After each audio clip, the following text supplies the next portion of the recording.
Hello everyone and welcome back. So we cached out the source and this is what we have.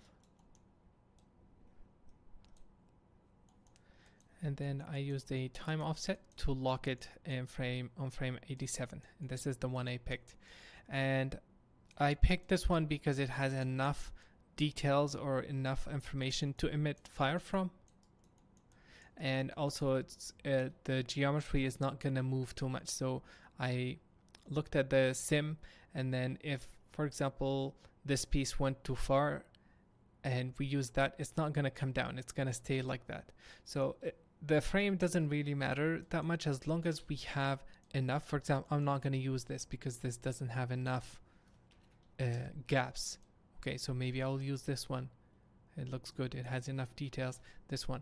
But I wouldn't use a frame like this where we don't have any details.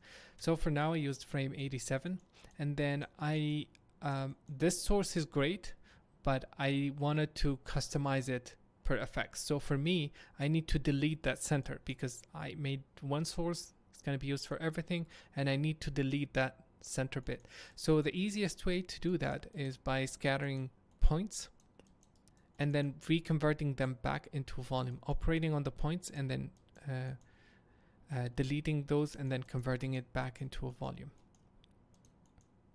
And this is also great because I can now cluster them nicely compared to using a volume. And for the fire case, I don't need the velocity field.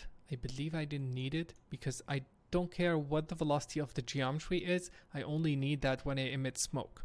But in this case, I'm going to emit from the cracks. So the velocity of the geometry itself doesn't really matter that much. And for the clusters, I'm going to divide this into 4. Okay, so top left, bottom left, top right, and bottom right. So that's my split. And then I have a switch node that allows me to switch. And this is what the sim is going to toggle. Okay, so in the sim, we're going to have an expression that changes this value, and then it's going to switch. And this is much cleaner for me to work with compared to wedges where you have to deal with something in a separate space. This is very easy. I can look at it. I can see what the value is, and I can use it to control other things. And I find it much easier if you don't have, if you have 10 to maybe 13, 12 wedges, it's better to do them by hand. But if you're going to run a huge wedge, like 100 versions, then it's better to set up an automatic system. But for this, it works better for me. Okay, so we have points, and we're going to rasterize them. What we need for the fire, we just need the burn information. We just need to create a burn attribute. Okay, and I'm gonna add noise. Sorry, I have two here. I have burn and temperature because I'm using this here. The default is burn and then temperature, and then I add custom and call it burn. This is my attributes, and then I rasterize all of this.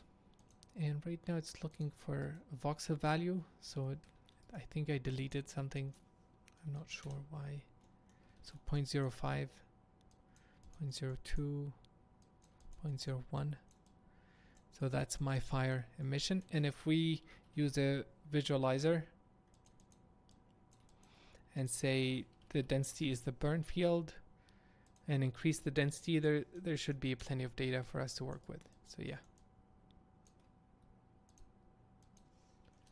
I don't think I should have gone through the point version. Maybe, I guess for this, using points is better.